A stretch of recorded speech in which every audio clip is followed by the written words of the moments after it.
मुख्यमंत्री एकनाथ शिंदे यांनी राज्यपाल सी.पी. राधाकृष्ण यांना भेटून मुख्यमंत्रिपदाचा राजीनामा दिला.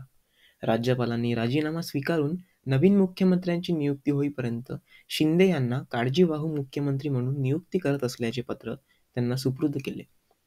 यावेळी देवेंद्र फडणवीस, अजित पवार, दीपक केसरकर, दादाजी भुसे आणि चंद्रकांत रघुवंशी देखील उपस्थित होते. नमस्कार मित्रांनो, आपण पाहत आहात पॉलिटिकल कट्ट्याचा विशेष यूट्यूब चॅनल. महाराष्ट्र विधानसभा निवडणुकीत महायुतीला 288 जागांपैकी 230 जागांवर दणदणीत विजय मिळाल्याने पुन्हा एकदा युतीच्या सत्ता स्थापनेचा मार्ग स्पष्ट आहे. पण निकाल जाहीर होऊन 2 दिवस उलटून गेले तरी महायुतीचा मुख्यमंत्री कोण याबाबत सस्पेन्स कायम आहे. महायुतीत भाजपचे तब्बल 132 आमदार निवडून आल्याने मुख्यमंत्री भाजपचाच असेल हीच शक्यता अधिक निश्चित मानली जात आहे. तरी शिवसेना शिंदे गट पक्षाचे मुख्य नेते एकनाथ शिंदे यांनाच पुन्हा मुख्यमंत्रीपदी कायम ठेवण्यासाठी दबावतंत्र वापरलं जात असल्याची चर्चा राजकीय वर्तुळात आहे.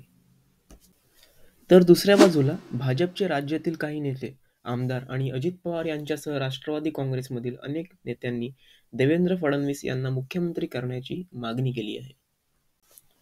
एकनाथ शिंदे यांची शिवसेना भाजपनं संख्याबळ अधिक असूनही मुख्यमंत्रीपदाचा आग्रह करून काय साध्य करू पाहत आहे आणि अजित पवार यांच्या राष्ट्रवादीने मात्र देवेंद्र फडणवीस यांच्या नावाला तात्काळ पसंती देण्यामागचं कारण काय आहे? या प्रश्नांची सविस्तर उत्तर आपण या व्हिडिओमध्ये पाहणार आहोत.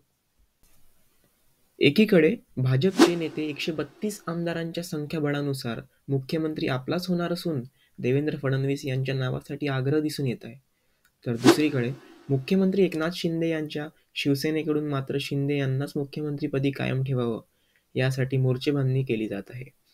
शिवसेना शिंदे गटाचे खासदार नरेश म्हस्के यांनी तर असं म्हटलं की एकनाथ शिंदे यांनाच मुख्यमंत्री करावं आणि यासाठी म्हस्केंनी बिहारच्या फॉर्म्युल्याचा दाखला दिला.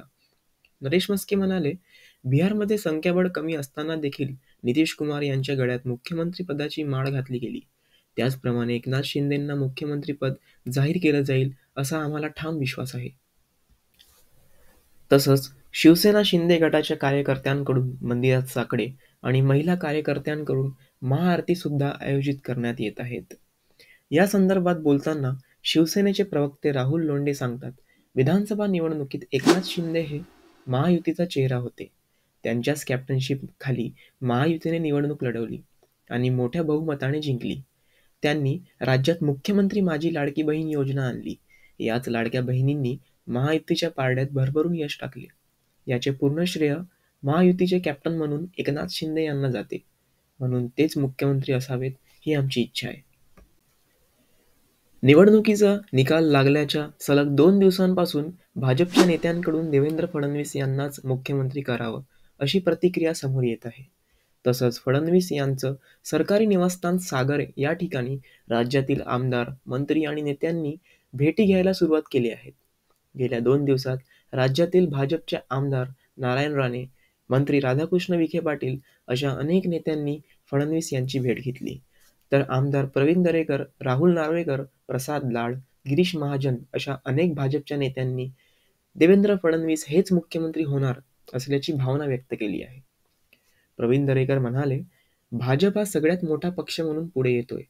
मुख्यमंत्री आमचाच होणार, कुठलेही वादविवाद नसतील.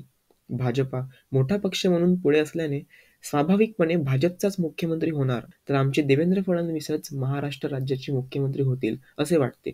दरम्यान देवेंद्र फडणवीस यांनी मात्र अद्याप कुठलेही भाष्य केले नाहीये. मित्रांनो, 14व्या विधानसभेचा कार्यकाळ 26 नोव्हेंबर रोजी संपत आहे. यामुळे 26 तारखेपर्यंत म्हणजेच मंगळवारपर्यंत महाराष्ट्रात सत्ता स्थापन झाले पाहिजे. कार्यकाळ ज्या दिवशी संपतो त्या दिवशी विद्यमान मुख्यमंत्र्यांना पदाचा राजीनामा द्यावा लागतो. यामुळे एकनाथ शिंदे यांनी 26 तारखेला आपला राजीनामा सी.पी. राधाकृष्णनकडे सोपविला आहे. 15व्या विधानसभेचा निकाल स्पष्ट झाल्याने आणि बहुमत असल्याने राज्यपाल काही दिवसांचा कालावधी युतीला देऊ शकतात. तोपर्यंत शिंदे हे महाराष्ट्र राज्याचे काळजीवाहू मुख्यमंत्री असतील. तसंच बहुमत स्पष्ट झाल्याने राष्ट्रपती राजवट लागणार नाही अशी चर्चा आहे. मित्रांनो, ही माहिती तुम्हाला कशी वाटली आम्हाला कॉमेंटमध्ये नक्की सांगा. चॅनलवर नवीन असाल तर पॉलिटिकल कट्टा या विशेष यूट्यूब चॅनलला सबस्क्राईब करा. धन्यवाद.